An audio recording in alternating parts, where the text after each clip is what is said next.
Top news. Longtime critic Bill Maher touted Trump as one of the most effective politicians days before White House dinner with Prez. Comedian and longtime Donald Trump critic Bill Maher credited the president as being one of the most effective politicians days before having dinner with the commander-in-chief at the White House. Maher offered his rare praise for Trump's authenticity on his popular March 26 Club Random podcast during a conversation with News Nation journalist Chris Cuomo. Trump really is one of the most effective politicians, whatever you think of the policy and him as a person, the 69-year-old conceded ahead of his March 31st dinner with Trump, 78.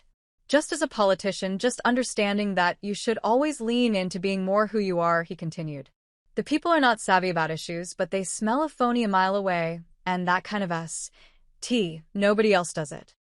The lefty comic has been roasting the president for nearly a decade since Trump entered the political sphere, but joined him for a private dinner at the White House last week that was arranged by Trump supporter and musician Kid Rock. During Sunday's episode, Maher praised Trump's political prowess compared to the Democrats, despite disagreeing with him on most issues. You know, he has those moments that no other politician has. And the Democrats have to find that guy, Maher admitted. But let's be real, they've been searching for years, and they're still coming up empty. One moment he specifically recalled was when Trump threatened the Taliban leader after former President Joe Biden's disastrous withdrawal from Afghanistan in 2021. When he did that thing where the guy came in from the Taliban and he said, "This is an aerial picture of your house. If during our withdrawal one American is hurt, just know I know where you live," Maher said. I was like, oh, can we just play the music now? Because I don't care, it's Donald Trump and he's the worst person ever. Blah, blah. Blah if King love that, he said. The Real-Time host also credited Trump's appeal to regular voters for his relatability. One time they were doing something was going on, and he said, "You know what?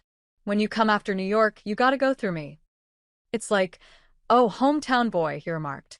Kid Rock, whose legal name is Robert James Ritchie, told Sean Hannity last week that Maher seemed nervous about his first visit to the White House. At one point during the dinner, which UFC President Dana White also attended, Trump asked if he'd like a drink, to which Maher jokingly replied that he'd take a margarita. Trump then had the White House staff prepare one for him. "We basically stuck to things that we agreed on," Rock said about the conversation. They both have extremely deep knowledge of American history, both very smart guys and, very reasonable people, even though they've had this pretty harsh relationship. It was cool.